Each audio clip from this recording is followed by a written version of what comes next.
Welcome back बच्चों to Nandi sirs classroom, आपका अपना क्लासरूम। और आज हम लोग करने वाले हैं आईसीएससी क्लास 10th हिस्ट्री का नहीं, सिविक्स का दूसरा चैप्टर, द यूनियन एग्जीक्यूटिव।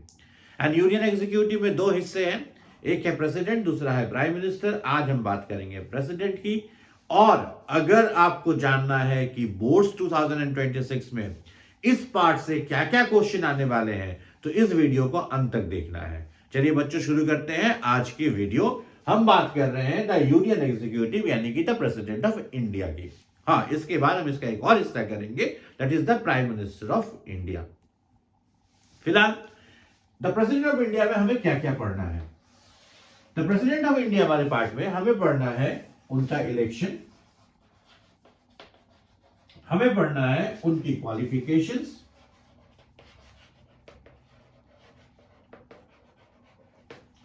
हमें पढ़ना है इंपीचमेंट ऑफ द प्रेसिडेंट, और हमें पढ़ना है पावर्स एंड फंक्शंस।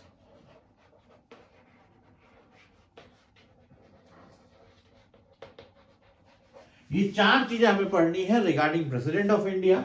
और इस वाले पार्ट में हमें यह भी पढ़ना है रिगार्डिंग वाइस प्रेसिडेंट। तो आज की इस वीडियो में हम कवर करेंगे election, qualification, impeachment and vice president.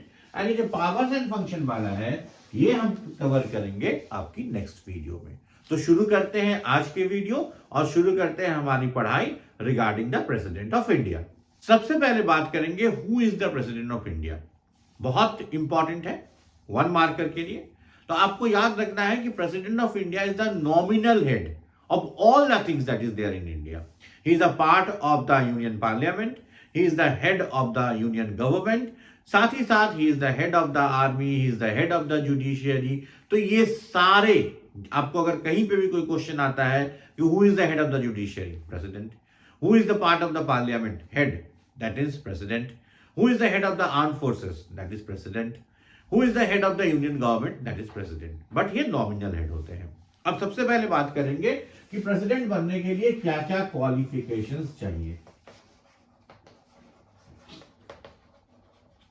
तो बच्चों, हम लोग ऑलरेडी डिस्कस कर चुके हैं अपने पहली वीडियो में, यूनियन लेजिस्लेचर वाले वीडियो में, कि क्वालिफिकेशंस को आप कैसे डिफाइन कर सकते हैं किसी भी पोस्ट के लिए। अगर आपने वो वीडियो नहीं देखा है तो जरूर देखिए। यूनियन लेजिस्लेचर से आने वाले इंपॉर्टेंट क्वेश्चंस उसमें डिस्कस किए गए हैं। अब क्वालिफिकेशंस ऑफ प्रेसिडेंट की अगर बात करें तो सिर्फ और सिर्फ, मैंने आपसे पहले भी बताया है कि एज क्राइटेरिया चेंज करना है। एज क्राइटेरिया हो जाएगा 35 इयर्स ऑफ एज और अबव। इसके अलावा और सारे क्राइटेरिया सेम रहेंगे, like he must be a citizen of India. दूसरा, he must not hold any office of profit. तीसरा, he should not be mentally unsound और बैंकरप्ट। चौथा, His name should be there in the electoral roll of India। ये सारी चीजें आप already पढ़ चुके हैं regarding the qualifications of becoming a member of Lok Sabha और राज्यसभा। तो वही सारी चीजें टाल देनी है और सिर्फ क्या करना है, एज क्राइटेरिया चेंज कर देना है, that is 35 years of age और अबव। चलिए, अब हम बात करते हैं प्रेसिडेंट की क्वालिफिकेशंस की। तो बात हो गई, अब हम बात करते हैं कि प्रेसिडेंट का इलेक्शन कैसे होता है। Election of the president important part है बच्चों, ध्यान से समझेंगे। सबसे पहले मैं 3 फ्रेजेस बता रहा हूं, उसको इलेक्शन में जरूर डालना है। The president of India is elected indirectly. पहले तो याद रखेंगे, इनडायरेक्टली। ठीक है, किसके द्वारा इलेक्ट किया जाता है? By an electoral college.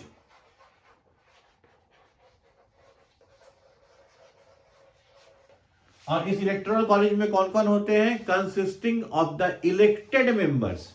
किसके किसके इलेक्टेड मेंबर्स? और the elected members of the union parliament, state legislative assemblies and legislative assemblies of Delhi and Puducherry। जिसको हम लोग पौंडीचेरी कहते थे पहले।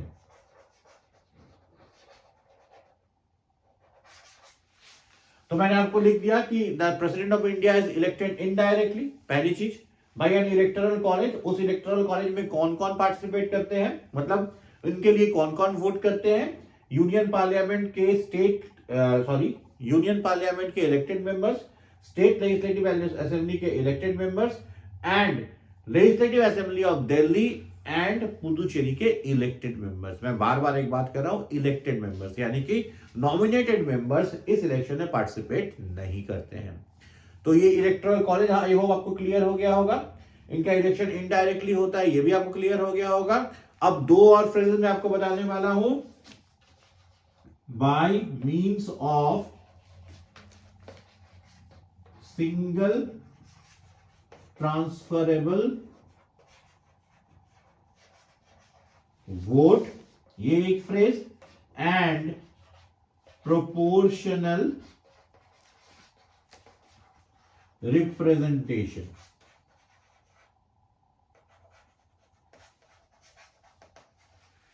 तो आपको ये सारी फ्रेजेस डेफिनेशन अगर आपको पूछा जाए कहीं कि how is the president of India elected, तो जरूर डालने हैं।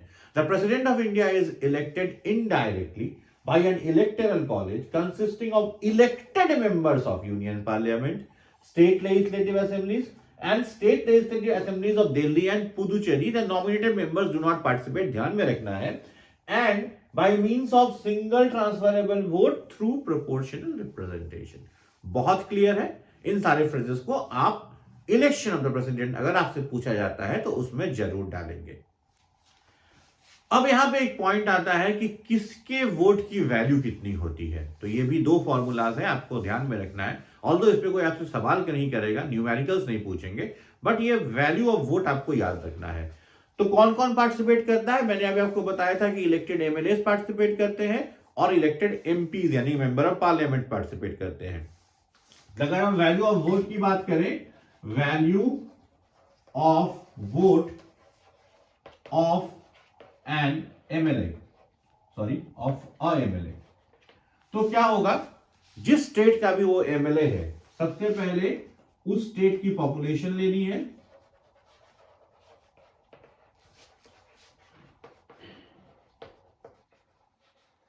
Divided by number of elected MLAs यानी कि member of legislative assemblies into 1/1000। Formula है वैल्यू ऑफ वोट निकालने का for a member of legislative assembly, यानी कि स्टेट वाइज लेजिस्लेटिव असेंबली के जो मेंबर्स होंगे उनकी वैल्यू ऑफ वोट वेरी करेगी because of population of the state.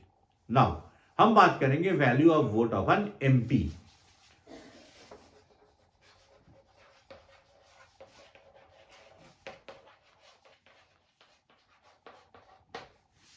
is equal to value, total value of votes of all the MLAs of all the states, यानी कि सारे states के सारे एमएलएस की वैल्यू ऑफ वोट को जोड़ देंगे upon number of elected MPs. ये हो गया वैल्यू ऑफ वोट। अब यहां पे ध्यान रखेंगे ये सिस्टम इसलिए अपनाया गया है सो दैट स्टेट्स को और यूनियन को इक्वल रिप्रेजेंटेशन मिल सके in election of the president. अब एक बहुत ही important question election of the president में, who can not vote in the election of the president. अक्सर ये पूछा जाता है, हु कैन वोट से ज्यादा पूछा जाता है हु कैन नॉट वोट। तो आपको याद रखना है nominated members of union parliament vote नहीं करेंगे। तो कौन नहीं करेंगे, नॉमिनेटेड मेंबर्स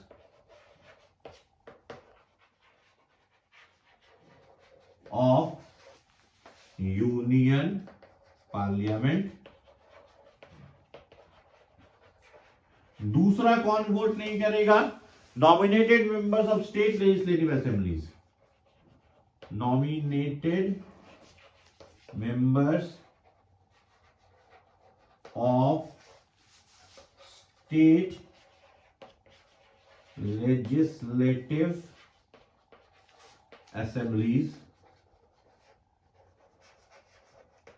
एंड तीसरा कौन वोट नहीं करेगा? इलेक्टेड एंड नॉमिनेटेड, चाहे कुछ भी हो, मेंबर्स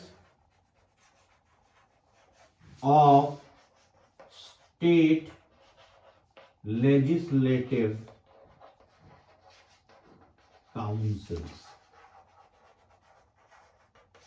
आपको पता होगा कि कुछ ऐसे स्टेट्स हैं जहां पे लेजिस्लेटिव काउंसिल भी है, ये भी मैंने बताया था यूनियन पार्लियामेंट वाले चैप्टर में। अगर आपने वो वीडियो नहीं देखी है तो लिंक डिस्क्रिप्शन में दे रहा हूं, जरूर देखिएगा आप।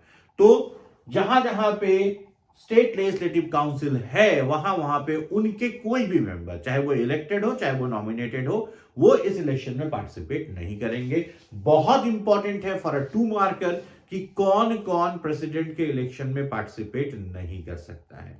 यहां पे एक बात मैं और बता दूं, शायद एमसीक्यू के लिए बहुत इंपॉर्टेंट है कि एक प्रेसिडेंट को इलेक्ट नॉमिनेट करने के लिए, मतलब जो प्रेसिडेंट का इलेक्शन लड़ेगा उसको नॉमिनेट करना पड़ेगा सबसे पहले। तो नॉमिनेट करने के लिए कितने मेंबर्स की जरूरत है? याद रखिएगा 50 मेंबर्स चाहिए एज इलेक्टर्स, यानी कि जो उनका नाम प्रपोज करेंगे, एंड 50 मेंबर्स चाहिए एज सेकेंडर्स, यानी कि जो इस नाम को सपोर्ट करेंगे। 50 मेंबर्स चाहिए एज इलेक्टर्स एंड 50 मेंबर्स चाहिए एज सेकेंडर्स। तो this was all about election of the president of India. और अब हम बात करेंगे regarding impeachment of the president of India. President को आप डायरेक्टली उसके पोस्ट से नहीं हटा सकते हैं, कोई भी नहीं हटा सकता है, because he is the head of everything. आपको बताइए, मैंने बताया आपको। तो प्रेसिडेंट को हटाने का प्रोसेस क्या है? The process is known as impeachment process. और इंपीचमेंट के लिए जरूरी है कि प्रेसिडेंट कुछ ऐसा किए हो जो अनकॉन्स्टिट्यूशनल हो। अब सवाल ये पैदा होता है कि कौन तय करेगा कि प्रेसिडेंट ने कुछ अनकॉन्स्टिट्यूशनल किया है कि नहीं किया है? तो आपको पता है कि India is a parliamentary democracy and above all सबसे ऊपर कौन है? पार्लियामेंट। तो पार्लियामेंट के पास ही यह हक है कि वो प्रेसिडेंट को इंपीच कर सके। अब प्रेसिडेंट का इंपीचमेंट प्रोसीड्योर पार्लियामेंट के किसी भी हाउस में, चाहे लोकसभा या Rajya Sabha,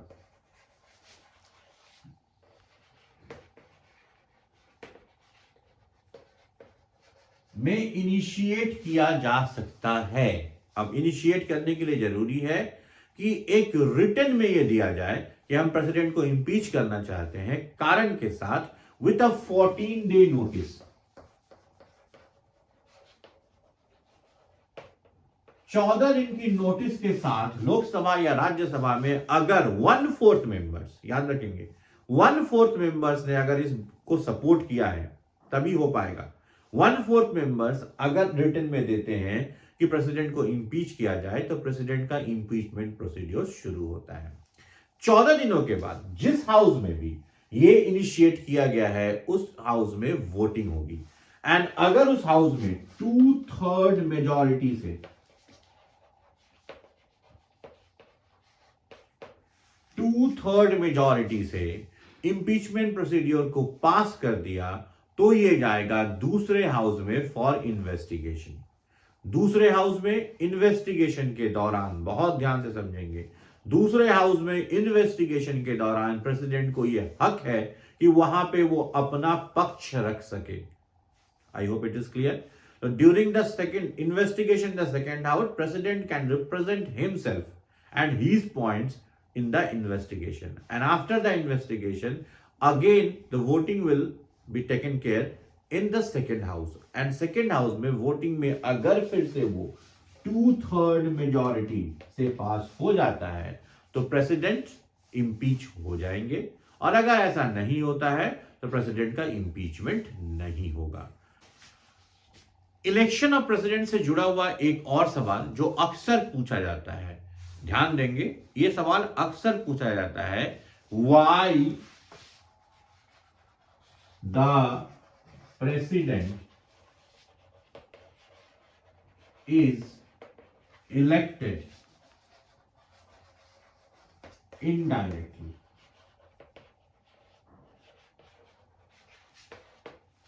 why the president is elected indirectly, ये सवाल अक्सर पूछा जाता है कि इनडायरेक्ट इलेक्शन क्यों होता है।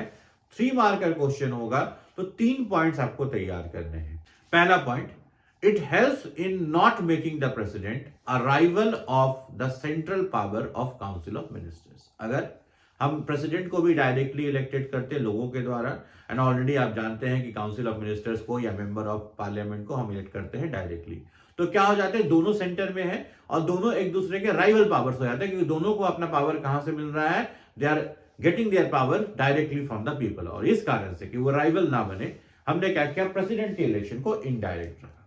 दूसरा, the indirect election of the president helps in not making the president a nominee of the ruling party. मान लीजिए अगर हम इलेक्शन ही नहीं करवाते तो क्या होता, जो रूलिंग पार्टी पार्लियामेंट में है वही जिसको मानती, जिसको मन करता उसी को प्रेसिडेंट बनाती, यानी कि प्रेसिडेंट उनके हाथ की कठपुतली बन जाते। तो उसको रोकने के लिए भी इनडायरेक्ट इलेक्शन किया गया। And third, the indirect election में कौन पार्टिसिपेट करते हैं, मेंबर ऑफ लेजिस्लेटिव असेंबलीज भी पार्टिसिपेट करते हैं।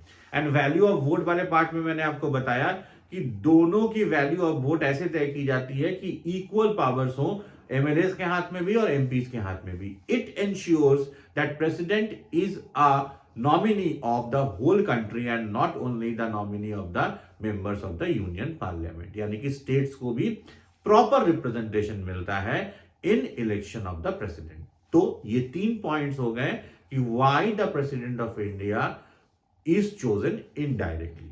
ये बहुत इंपॉर्टेंट क्वेश्चन है। I hope this question is clear to you. तो बच्चों, हमने प्रेसिडेंट के इलेक्शन की बात कर ली, हमने प्रेसिडेंट के इंपीचमेंट की बात कर ली, हमने ये बात कर ली कि प्रेसिडेंट के इलेक्शन में इनडायरेक्ट इलेक्शन क्यों होते हैं, एंड हमने बात कर ली कि प्रेसिडेंट बनने के लिए क्या क्या क्वालिफिकेशंस चाहिए। मैंने पहले ही आपको बताया था वीडियो के शुरू में कि प्रेसिडेंट के पावर्स एंड फंक्शंस के बारे में हम लोग एक और वीडियो बनाएंगे, जो इस सीरीज का नेक्स्ट वीडियो होने वाला है। और अभी हम बात करेंगे वाइस प्रेसिडेंट के बारे में। तो वाइस प्रेसिडेंट, इंडिया में एक वाइस प्रेसिडेंट होना चाहिए, ये कॉन्स्टिट्यूशन में आर्टिकल 63 में लिखा गया है। Article 63 states that there should be a vice president for the union. अब सबसे पहले आता है कि वाइस प्रेसिडेंट कौन बन सकते हैं, qualifications.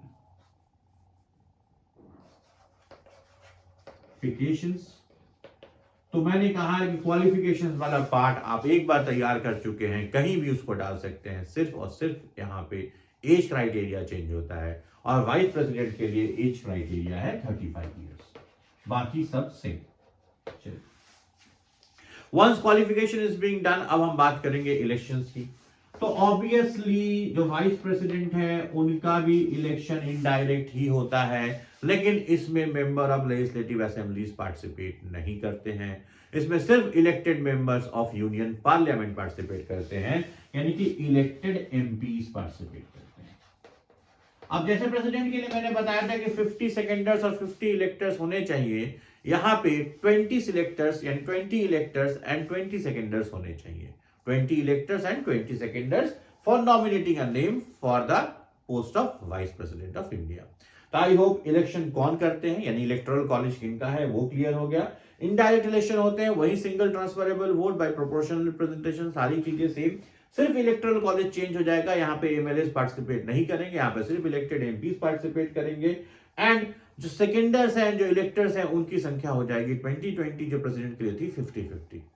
I hope the elections, the qualifications are clear.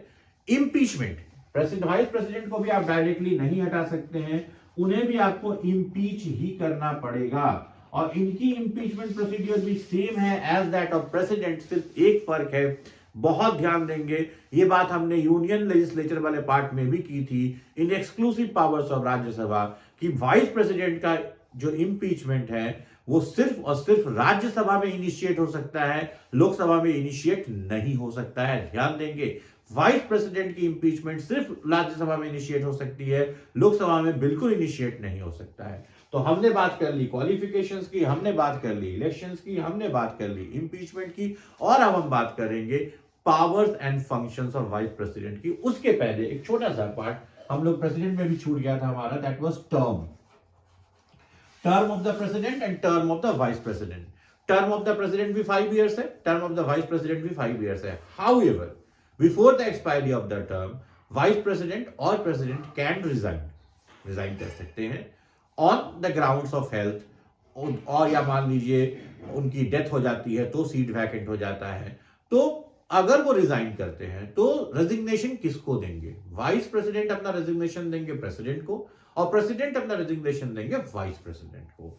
I hope term भी क्लियर हो गया। और एक और पार्ट भी है कि टर्म खत्म होने के पहले उन्हें इंपीच भी किया जा सकता है। अगर इंपीचमेंट प्रोसीजर फाइनल होता है तो उन्हें अपने पोस्ट से हटना पड़ेगा। बट नॉर्मली प्रेसिडेंट का टर्म या वाइस प्रेसिडेंट का टर्म 5 ईयर्स होता है। और अब हम बात करेंगे powers and functions of vice president.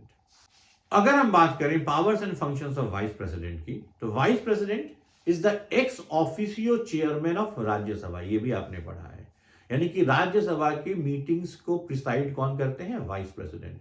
और वाइस प्रेसिडेंट की जो सैलरी मिलती है वो उसी हैसियत पे मिलती है कि as he is the ex officio chairman of Rajya Sabha, और as a chairman of Rajya Sabha उनको सैलरीज मिलती है, उनको as a vice president of India salaries नहीं मिलती है। उनका मेन काम है, उनका जो मेन काम है वो है to preside over the meetings of Rajya Sabha. तो मेन वर्क क्या है? As a chairman of Rajya Sabha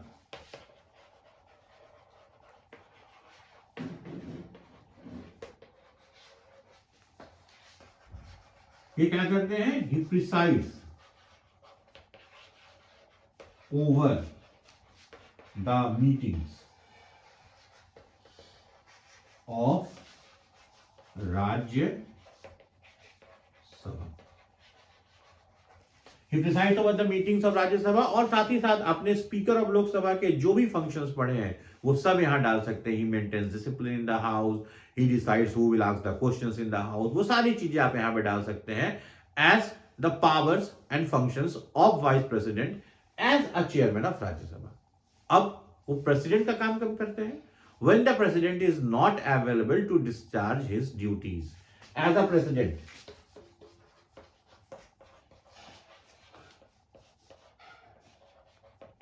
वो कब काम करेंगे? When the president is not available to discharge his duties, president बीमार पड़ गए हैं या मान लीजिए कि प्रेसिडेंट इंडिया के बाहर हैं, ड्यूरिंग दैट टाइम प्रेसिडेंट का जो सारा काम होता है वो कौन देखते हैं? Vice president of India. And इस दौरान उन्हें प्रेसिडेंट के जो भी अलाउंसेस हैं, जो भी एमॉल्वमेंट्स हैं, वो सारे उनको दिए जाते हैं as he is working as the president of India. तो ये बहुत सिंपल सा ब्रीफ सा पार्ट है रिगार्डिंग वाइस प्रेसिडेंट। बहुत ज्यादा क्वेश्चंस तो नहीं होते हैं, हाँ फिर भी क्वालिफिकेशन क्राइटेरिया 3 मार्कर में पूछ सकता है, 2 मार्कर में पूछ सकता है।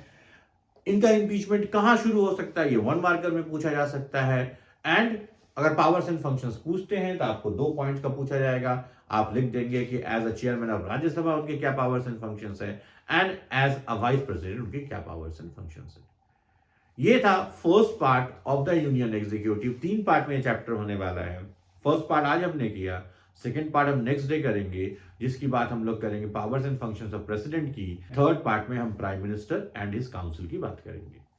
फिलहाल बच्चों मैं आपको कुछ चीजें बता दूं, आपका एग्जाम नजदीक आ रहा है तो पढ़ाई और जम के कीजिए।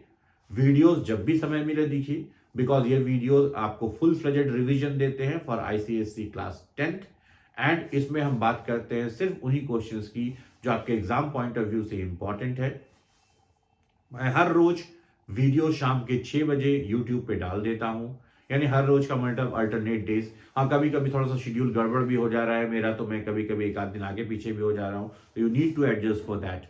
एंड मैं कोशिश करूंगा कि I should be more regular. तो पढ़ते रहिए, रिवीजन करते रहिए, और बोर्ड्स में 90+ सिक्योर करने के लिए अपना पूरा दमखम लगा दीजिए। इस वीडियो का आज यहीं खत्म करते हैं, मिलते हैं अगली वीडियो में। Till then bye bye.